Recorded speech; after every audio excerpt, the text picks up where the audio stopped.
आज Poonam love marriage करके अपने पापा के पास आई और अपने पापा से कहने लगी कि पापा मैंने अपनी पसंद के लड़के से शादी कर ली। उसके बाद पापा बहुत गुस्से में थे और वो बहुत ही सुलझे हुए शख्स थे। उसने बस अपनी बेटी से इतना कहा कि मेरे घर से निकल जाओ। बेटी ने कहा अभी इनके पास कोई काम नहीं है, हमें रहने दीजिए, हम बाद में चले जाएंगे। पर उसके पापा ने एक नहीं सुनी और उसे घर से बाहर कर दिया। कुछ साल बीत गए। अब पूनम के पापा नहीं रहे और दुर्भाग्यवश जिस लड़के ने पूनम से शादी की वो भी उसे धोखा देकर भाग गया। पूनम की एक लड़की और एक लड़का था।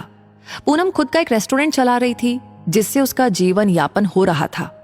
पूनम को जब ये खबर हुई कि उसके पापा नहीं रहे तो उसने मन में सोचा, अच्छा हुआ मुझे घर से निकाल दिया था, दर दर की ठोकरें खाने को छोड़ दिया। मेरे पति के छोड़े जाने के बाद भी मुझे घर नहीं बुलाया। मैं नहीं जाऊंगी उनकी अंतिम यात्रा में। पर उसके ताऊजी ने कहा पूनम जाने वाला शख्स तो चला गया, अब उनसे दुश्मनी कैसी। पूनम ने पहले हाँ नहीं किया, फिर सोचा चलो हो आती हूं, देखूं तो जिन्होंने मुझे ठुकराया वो मरने के बाद कैसे सुकून पाता है। पूनम जब अपने पापा के घर आई तो सब उनकी अंतिम यात्रा की तैयारी कर रहे थे, पर पूनम को उनके मरने का कोई दुख नहीं था। वो तो बस अपने ताऊजी के कहने पर आई थी। अब पूनम के पापा की अंतिम यात्रा शुरू हुई। सब रो रहे थे पर पूनम दूर खड़ी हुई थी। जैसे जैसे सब कार्यक्रम निपट गया, आज पूनम के पापा की 13वीं थी। उसके ताऊजी आए और पूनम के हाथ में एक खत देते हुए कहा, ये तुम्हारे पापा ने तुम्हें दिया है, हो सके तो इसे पढ़ लेना। रात हो चुकी थी, सारे मेहमान जा चुके थे। पूनम ने वो खत निकाला और पढ़ने लगी। उसमें सबसे पहले लिखा था, मेरी प्यारी गुड़िया, मुझे मालूम है तुम मुझसे बहुत नाराज हो, पर अपने पापा को माफ कर देना। मैं जानता हूं तुम्हें मैंने घर से निकाला था, तुम्हारे पास रहने की जगह नहीं थी, तुम दर दर की ठोकरें खा रही थी, पर मैं भी उदास था। तुम्हें कैसे बताऊं।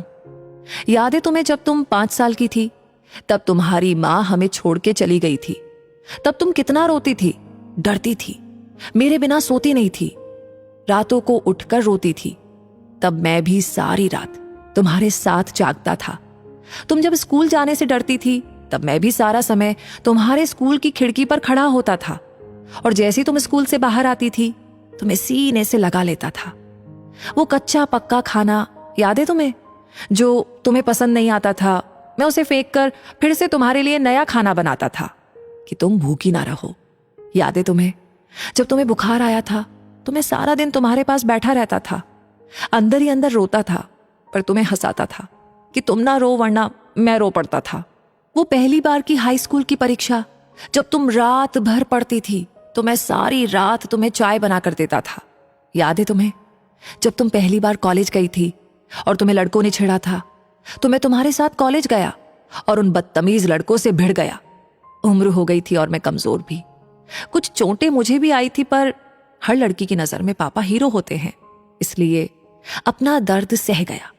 याद है तुम्हें वो तुम्हारी पहली जीन्स, वो छोटे कपड़े, वो गाड़ी, सारी कॉलोनी एक तरफ थी कि ये सब नहीं चलेगा, लड़की छोटे कपड़े नहीं पहनेगी, पर मैं तुम्हारे साथ खड़ा था। किसी को तुम्हारी खुशी में बाधा बनने नहीं दिया। तुम्हारा वो रातों को देर से आना, कभी कभी शराब पीना, डिस्को जाना, लड़कों के साथ घूमना, इन सब बातों को कभी मैंने गौर नहीं किया। पर एक दिन तुम एक लड़के से शादी करके आई, वो भी उस लड़के से जिसके बारे में तुम्हें कुछ भी पता नहीं था। तुम्हारा पापा हूं, मैंने उस लड़के के बारे में सब पता किया। उसने न जाने वासना और पैसे के लिए कितनी लड़कियों को धोखा दिया, पर तुम तो उस वक्त प्रेम में अंधी थी।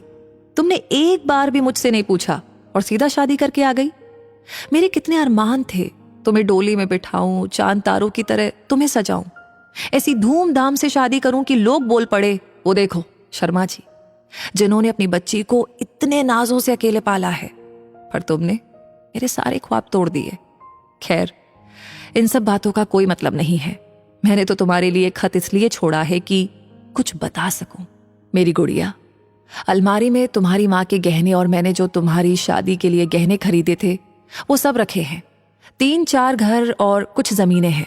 मैंने सब तुम्हारे और तुम्हारे बच्चों के नाम कर दी हैं। कुछ पैसे बैंक में हैं, तुम बैंक जाकर उसे निकाल लेना। और आखिरी में बस इतना ही कहूंगा कि गुड़िया, काश तुमने मुझे समझा होता। मैं तुम्हारा दुश्मन नहीं था, तुम्हारा पापा था। वो पापा जिसने तुम्हारी माँ के मरने के बाद भी दूसरी शादी नहीं की, लोगों के ताने सुने, गालियां सुनी, न जाने कितने रिश्ते ठुकराए, पर तुम्हें दूसरी माँ से कष्ट ना हो इसलिए खुद की ख्वाहिशें मारती। अंत में बस इतना ही कहूंगा कि मेरी गुड़िया, जिस दिन तुम शादी के जोड़े में घर आई थी, तुम्हारा बाप पहली बार टूटा था।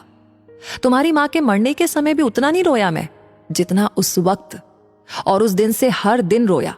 इसलिए नहीं कि समाज, जात, परिवार, रिश्तेदार क्या कहेंगे, इसलिए वो जो मेरी नन्ही सी गुड़िया सूसू तक करने के लिए सारी रात मुझे उठाती थी, पर जिसने शादी का इतना बड़ा फैसला लिया पर मुझे एक बार भी बताना सही नहीं समझा।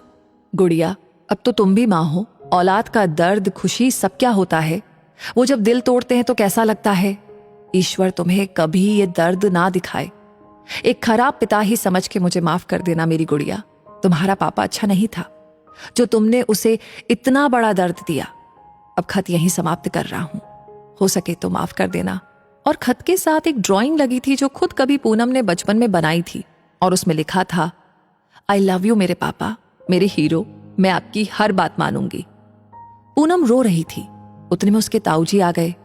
पूनम ने उन्हें रोते रोते सब कुछ बताया, पर एक बात उसके ताऊजी ने बताई। उसके ताऊजी ने कहा कि पूनम, वो जो तुम्हें रेस्टोरेंट खोलने के और घर खरीदने के पैसे जो मैंने दिए थे, वो मैंने नहीं बल्कि तुम्हारे पिताजी ने मुझसे दिलवाए थे। क्योंकि औलाद चाहे कितनी भी बुरी हो, माँ बाप कभी बुरे नहीं होते। औलाद चाहे माँ बाप को छोड़ दे, माँ बाप मरने के बाद भी अपने बच्चों को दुआ देते हैं। तो दोस्तों, इस कहानी को सुनकर के आप क्या महसूस कर रहे हैं, क्या फील कर रहे हैं, प्लीज अपनी बात हमें जरूर बताएं। और अगर ये कहानी अच्छी लगी हो तो इसे जरूर शेयर करें, और हमेशा ऐसी कहानी आपको समय समय पर मिलती रहे तो उसके लिए हमारे पेज को फॉलो करना बिल्कुल ना भूलें। मिलेंगे बहुत जल्दी ही ऐसी नई नई कहानियों के साथ। तब तक के लिए आपसे कहूंगी धन्यवाद।